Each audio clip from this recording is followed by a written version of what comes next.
సంతానలేమితో బాధపడుతున్నారా? 899 రూపాయలకే fertility assessment package. వివరాలకి సంప్రదించండి. వెల్కమ్ టు సుమంటివి. నేను మీ సుమంటి వినాయక్. వేదిక ఆస్ట్రాలజీ ప్రకారం కనుక మనం చూసుకుంటే కర్మ సిద్ధాంతం ఇది ఎన్ని రకాలుగా ఉంటుంది. 2026లో ఒక్కొక్క నక్షత్రం వరకు ఒక్కో విధంగా కనుక మనం చూసుకుంటే ఇయర్ మొత్తం ఏ విధంగా ఉంటుంది అనేది ఈరోజు మనతో పాటు వేదిక ఆస్ట్రాలజీ ఉమా గారు ఉన్నారు. వారి మాట్లాడి తెలుసుకుందాం. నమస్కారం ఉమా గారు. నమస్తే నాగరాజు గారు. కర్మ సిద్ధాంతం అనేది ఎన్ని రకాలుగా ఉంటుంది అండ్ 2026లో కనుక మనం చూసుకుంటే అండి ఒక్కొక్క నక్షత్రం వారికి ఒక్కొక్కలాగా ఉంటుంది కాబట్టి వాళ్ళకి ఏది అప్లై అయ్యేటువంటి అవకాశం ఉంటుందంటారు? తప్పకుండా అండి. కర్మ అనేటువంటిది ఎప్పుడు కూడా మూలమైనటువంటిది నాగరాజు గారు. గతంలో కూడా మనం చాలా సందర్భాల్లో చెప్పుకున్నామండి. సంచిత ప్రారబ్ధ ఆగామి కర్మల యొక్క ప్రభావం ప్రతి మనిషి మీద, ప్రతి నక్షత్రం యొక్క క్యారెక్టరిస్టిక్స్ మీద, వాళ్ళ యొక్క స్వభావం మీద, వ్యక్తిత్వం మీద, తీసుకునే నిర్ణయాల మీద ఖచ్చితంగా పడుతుంది. ఒక వ్యక్తి పలానా టైంలో పలానా ఆవేశపడ్డాడు అంటే కారణం ఏంటి అంటే ఏదో ఒక గ్రహం యొక్క ఇన్ఫ్లుయెన్స్ ఉంటుంది కాబట్టి ఆ టైంలో ఎప్పుడూ చేయని తప్పు కూడా చేస్తూ ఉంటారు. ఇక్కడ ఏంటి అంటే సంచిత కర్మ అనేటువంటిది కోసం మనం చెప్పుకోవాలండి. సంచిత కర్మ అంటే పాస్ట్ లైఫ్లో మనం తెలుసో తెలియకో చేసినటువంటి కర్మలు అనమాట. అది పాపం కానీ పుణ్యం కానీ ఏదైనా కావచ్చండి. దాని యొక్క రిఫ్లెక్షనే కరెంట్ ఇప్పుడు మనం అనుభవించేటువంటి లైఫ్ ఉంటుంది. అయితే ఈ టైంలో ఈ కరెంట్ లైఫ్లో మనం తీసుకునే ప్రతి నిర్ణయము కూడా చాలా వాల్యుబుల్ అండి. ఈ టైంలో నేను ఒక దొంగతనం చేస్తున్నానా, ఒక అబద్ధం ఆడుతున్నానా, ఒక దైవనామస్మరణ చేస్తున్నానా అనేటువంటిది చాలా వాల్యుబుల్ అండి.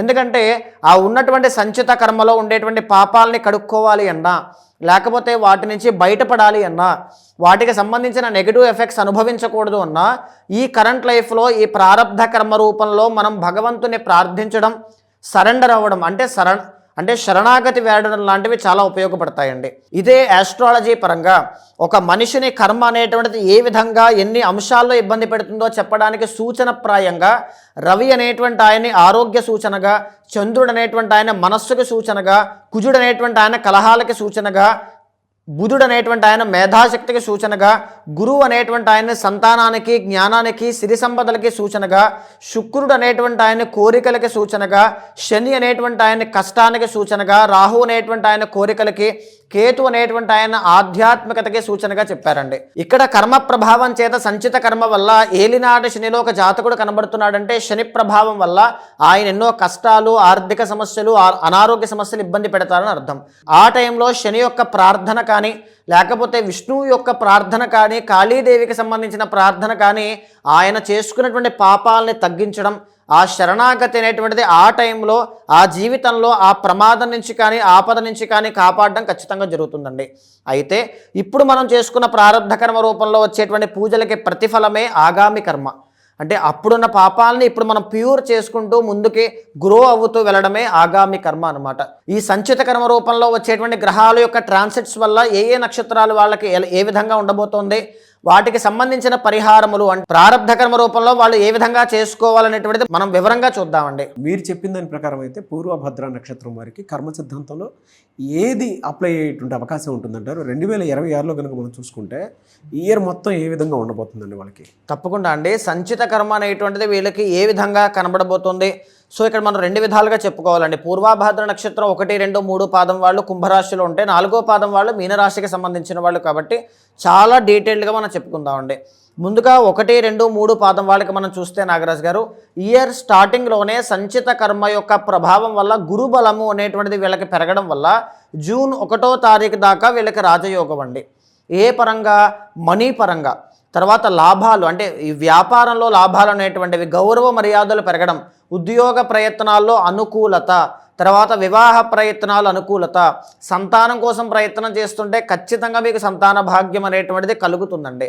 ఈవెన్ ఏదైనా ఈ యొక్క వ్యాపారము, కుటుంబ సమస్యలు ఏదైనా ఉంటే అవి కూడా మీకు క్లియర్ అయిపోతాయి. తర్వాత ఏంటి అంటే ఈ గురుబలము ఎంత ఉన్నా సరే బాగా గుర్తుపెట్టుకోవాల్సింది పూర్వభద్ర వాళ్ళు మీకు ఏలినాటి శని అనేటువంటిది కూడా ఉంది ఒకటి. దాన్ని ఆల్రెడీ ఎప్పటి నుంచో మీరు మోసుకుంటూ వస్తూ ఉన్నారు. ఈ సంవత్సరం కూడా మోయాల్సినటువంటి భారం ఉంది. అయితే ఎంత అదృష్టం వచ్చినా, గురుబలం వచ్చినా వెనకాల నుంచి ఏలినాటి శని ప్రభావం తీసుకుని వెళ్ళిపోతూ ఉంటుంది. సో ఏలినాటి శని కోసం మాత్రం బలమైనటువంటి శక్తివంతమైన పరిహారాలు ఆచరించాలి. అయితే జూన్ 1వ తారీఖు దగ్గర నుంచి అక్టోబర్ 31 దాకా గురువు అనేటువంటి ఆయన మీకు 6వ స్థానమైనటువంటి కర్కాటకంలోకి వెళ్తారండి. దీనివల్ల ఏం జరుగుతుంది? గురుబలం తగ్గుతుంది. అలాంటి టైంలో మీరు ఏం జాగ్రత్తలు తీసుకోవాలి? డబ్బులు ఎక్కడా కూడా ఇన్వెస్ట్ చేయకూడదు. జాబ్లో మారదాం అనుకుంటున్నానండి, జాబ్ మానేద్దాం అనుకుంటున్నానండి, ఇలాంటివి అస్సలు చేయకూడదు. కంప్లీట్లీ అక్టోబర్ 31 దాకా ఖాళీగా ఉండే అవకాశాలు ఎక్కువ ఉంటాయి. సో అస్సలు అలాంటివి చేయొద్దు. తర్వాత అప్పులు ఎవరికి ఇవ్వడం కానీ అప్పులు తీసుకోవడం కానీ ఆ టైంలో అస్సలు చేయొద్దు. చిన్న చిన్న అవమానాలు పడేటువంటి అవకాశాలు ఉంటాయి. గౌరవ మర్యాదలు నిలుపుకునే విధంగా మీరు ముందుకు వెళ్ళాలి. అయితే ఈవెన్ ఆ పీరియడ్ ఆఫ్ టైం గురుబలం లేనప్పుడు కూడా మీకు రవి అనేటువంటి ఆయన జూలై 17 దగ్గర నుంచి ఆగస్టు 17 దాకా అనుగ్రహిస్తున్నారండి. దీనివల్ల 6వ స్థానంలో రవి కాబట్టి అప్పుల బాధ నుంచి బయటికి రావడం, శత్రు బాధల నుంచి బయటికి రావడం, అనుకున్న పని అనుకున్నట్టుగా సకాలంలో పనులు పూర్తి చేయడం లాంటివి ఆ 1 మంత్లో చాలా బాగుంటాయి. అంటే జూన్ 1 నుంచి అక్టోబర్ 31 దాకా గురుబలం లేనప్పుడు మీకు ఏదైనా ముఖ్యమైన పనులు ఉంటే పెట్టుకోవాల్సింది ఎప్పుడు జాబ్ ట్రాన్స్ఫర్లు కానీ ఏదైనా జూలై 17 దగ్గర నుంచి ఆగస్టు 17 మధ్యలో మాత్రమే పెట్టుకోండి, బాగుంటుంది. అయితే మళ్ళీ నవంబర్ 1 దగ్గర నుంచి డిసెంబర్ ఎండ్ దాకా గురువు అనేటువంటి ఆయన 7వ స్థానమైనటువంటి సింహంలోకి వెళ్ళడం వల్ల రాజయోగము అనేటువంటిది పడుతుందండి. దీనివల్ల వ్యాపారంలో లాభాలు రావడం కానీ, ఎస్పెషల్లీ మ్యారేజ్ అవ్వలేదని బాధపడే పూర్వభాద్ర 1, 2, 3 పాదం వాళ్ళకి గురుబలం నేను బాగుంది అని చెప్పిన డేట్స్లో ఖచ్చితంగా అయిపోతుంది. ఓకే, ఖచ్చితంగా అయిపోతుందండి. సంతానం విషయంలో కూడా గుడ్ న్యూస్ అనేటువంటిది వింటారు. అగైన్ మళ్ళీ 7th గురుడు వస్తున్నారంటే డిసెంబర్ ఎండ్ వరకు కూడా అండి మంచి గౌరవ మర్యాదలు ఉంటాయి. ఏదైనా నూతన వస్తువులు కొనుగోలు చేయడం, ఏదైనా ఒక ప్రాపర్టీ కొనడం కానీ, మంచి డబ్బు అనేటువంటిది ఎర్నింగ్స్ ఇంకా పెరగడం కానీ చాలా బాగుంటాయండి. అయితే ఆ పీరియడ్ ఆఫ్ టైంలోనే నవంబర్ 17 దగ్గర నుంచి డిసెంబర్ 17 దాకా నాగరాజు గారు ఈ పీరియడ్ ఆఫ్ టైంలో రవి అనేటువంటి ఆయన మళ్ళా యోగిస్తారు. అంటే ఇయర్ ఎండ్లో ఈ పూర్వభాద్ర 1, 2, 3 పాదం వాళ్ళకి అఖండమైన రాజయోగం ఉంది. గురు రవులు ఇద్దరు అనుకూలించడం వల్ల ఏదైనా ఒక శుభకార్యం జరగడం, శుభవార్త వినడం, మీ జీవితంలో ఒక టర్నింగ్ పాయింట్ రావడం లాంటివి ఇయర్ ఎండ్లో ఖచ్చితంగా మీరు చూస్తారు. అయితే ఏలినాటి శని మాత్రం అస్సలు మర్చిపోవద్దు. దానికి సంబంధించిన జాగ్రత్తలు తీసుకుంటేనే అనుకున్న స్థాయిలో ఇక్కడ విజయం అనేటువంటిది వస్తుంది. రెండోది లగ్న రాహు అనేటువంటి ఆయన, అంటే ఫస్ట్ హౌస్లో రాహు అనేటువంటి ఆయన నవంబర్ 25 దాకా మీకు ఉంటారండి. అనవసరమైన ఖర్చులు పెట్టద్దు, అనవసరమైన ప్రయాణాలు అవాయిడ్ చేయండి. ఎవరిని పడితే వాళ్ళని దగ్గరకు తీసుకురావడం కానీ, వాళ్ళ కోసం డబ్బులు ఖర్చు పెట్టడం కానీ ఏమీ చేయొద్దు. ఈ యొక్క 1వ స్థానంలో రాహు అన్నీ కూడా ఇలాంటివి చేస్తుంటారండి. అయితే 7వ స్థానంలో కేతు అనేటువంటి ఆయన నవంబర్ 25 దాకా ఉంటారు. మ్యారిటల్ లైఫ్లో ఆల్రెడీ డిస్టర్బెన్సెస్ ఉన్నాయండి కొద్దో గొప్ప అనుకున్న వాళ్ళు మరింత జాగ్రత్తగా ఉండాలండి ఈ సంవత్సరం. ఎందుకు అంటే కేతు సప్తమంలో ఉన్నారంటే మానసిక ప్రశాంతత మ్యారిటల్ లైఫ్లో ఉండదు. వ్యాపారంలో చికాకులు ఎక్కువగా పెడుతూ ఉంటారనమాట. ఈవెన్ ఎంత గురుబలం ఇచ్చినా మానసికంగా వచ్చేటువంటివి మాత్రం ఉంటాయి. సో దానికోసం ఏం చెయ్యాలి, రాహు కేతులు ఇద్దరూ కూడా అనుగ్రహించాలి మీకు. శని అనేటువంటి ఆయన బాగాలేదు. సో ఖచ్చితంగా మీరు చేయాల్సింది సుబ్రహ్మణ్య అష్టోత్తరం ఎవ్రీడే చాంటింగ్ చేయండి. ఏలినాటి శని దోషం పోవడానికి ప్రతి శనివారము కూడా నల్ల నువ్వులు దానంగా ఇవ్వడం కానీ, నల్ల నువ్వుల నూనెతో అభిషేకం చేయడం కానీ చేయండి. అన్నిటికంటే ముఖ్యమైనది పూర్వభాద్ర నక్షత్రం వాళ్ళకి ఎవరికైనా సరే 50 సంవత్సరాలు దాటినటువంటి వాళ్ళు ఎవరైనా వీడియో చూస్తూ ఉంటే మీకు కాళ్ళకి సంబంధించి, మోకాళ్ళకి సంబంధించి ఆర్థరైటిస్ కానీ లేకపోతే పాదాలకి సంబంధించిన హెల్త్ ఇష్యూస్ వచ్చే అవకాశాలు ఉంటాయి.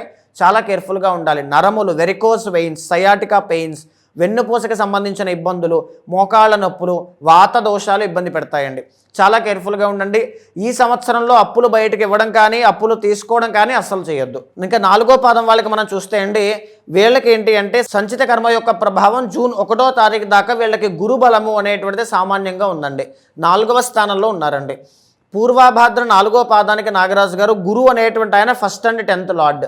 వీళ్ళ కెరీర్ ఎప్పుడు గ్రో అవుతుంది, వీళ్ళ కెరీర్లో ఎప్పుడు ఎక్స్పాండ్ అవుతారు, తర్వాత ఎప్పుడు బాగా డబ్బులు సంపాదిస్తారు, గౌరవ మర్యాదలు పెరుగుతాయి, ఉన్నటువంటి స్థాయి నుంచి ఉన్నతమైన స్థాయికి ఎప్పుడు వెళ్తారంటే గోచారంలో గురువు అనుగ్రహించినప్పుడే. 2026లో జూన్ 1వ తారీఖు దగ్గర నుంచి అక్టోబర్ 31 దాకా మీకు అఖండమైన రాజయోగాన్ని గురువు అనేటువంటి ఆయన ఇవ్వబోతున్నారు. గురువు ఎగ్జాల్టేషన్లోకి, పంచమంలోకి వెళ్ళడం వల్ల మీ జీవితంలో కెరీర్ అనేటువంటిది ఎక్స్పాండ్ అవుతుందండి. మీరు ఎప్పుడూ చూడనటువంటి పేరు ప్రఖ్యాతలు ఆ టైంలో మీకు వస్తాయి. పట్టిందల్లా బంగారం అయ్యేటువంటి అవకాశాలు ఆ టైంలో ఉంటాయి. కుటుంబ సమస్యలు సాల్వ్ అయిపోతాయి. సంతాన యోగం, సంతాన భాగ్యం ఆ టైంలో మీకు ఉంటుంది. అయితే మేజర్లీ స్టార్టింగ్ జూన్ 1వ తారీఖు దాకా గురుబలము అనేటువంటిది లేదని చెప్పుకున్నాం కదండి.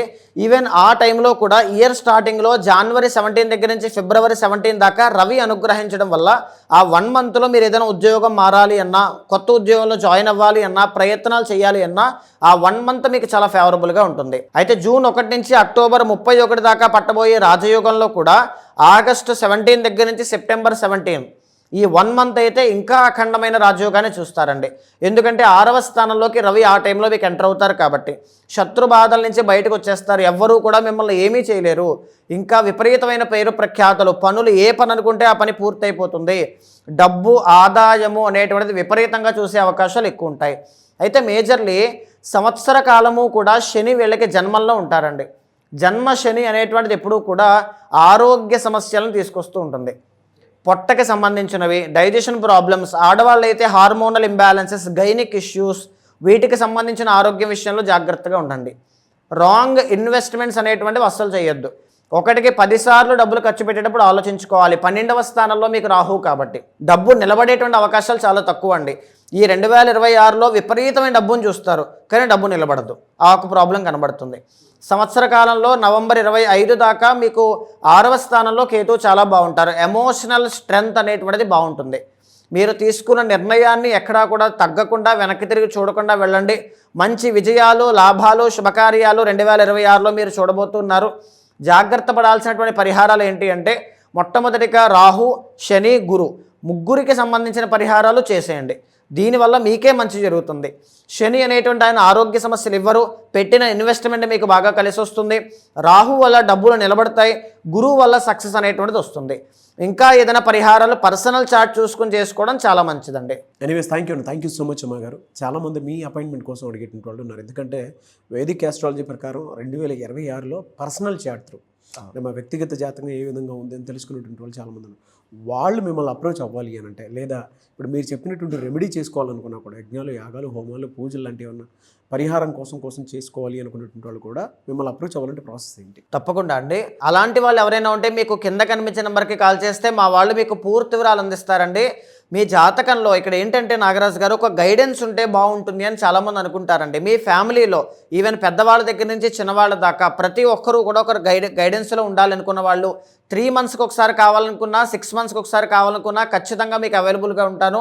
మీ యొక్క జాతకాన్ని చూసిన తర్వాత ఏదైనా దోషాలు ఉంటే, అప్కమింగ్ ట్రాన్సిట్స్లో ఏదైనా ప్రాబ్లం ఉన్నా ముందుగా జాగ్రత్త తీసుకోవడానికైనా, ఎవ్రీథింగ్ దేనికైనా మీ వెనకాల నేను ఉంటాను. జాతకాన్ని చూసిన తర్వాత శాంతి పరిహారములు ఆచరింపజేసి భగవత్ అనుగ్రహం కలిగేలా చేస్తాను. థ్యాంక్ యూ సో మచ్ అమ్మ గారు. నమస్తే అండి. చూసారు కదండి వీడియో. ఈ వీడియోపై మీ అభిప్రాయాన్ని కమెంట్ బాక్స్లో పోస్ట్ చేయండి. ముఖ్యంగా మీరు కనుక వైదిక్ ఆస్ట్రాలజీ త్రూ 2026లో మీ జాతకం ఏ విధంగా ఉండబోతుంది అనేటువంటి విషయం తెలుసుకోవాలి అనుకుంటే మాత్రం స్క్రీన్ మీద మీకు కాంటాక్ట్ నెంబర్ కనిపిస్తుంది ఉమా గారిది. దానికి మీరు కాల్ ఆర్ మెసేజ్ వాట్సాప్ చేసి వెంటనే అపాయింట్మెంట్ బుక్ చేసుకోండి. అండ్ ఈ వీడియో లైక్ చేయండి, షేర్ మాత్రం తప్పకుండా చేయండి. ఇలాంటి మరిన్ని వీడియోస్ కోసం మా ఛానల్ ఫాలో అవ్వండి. Thank you.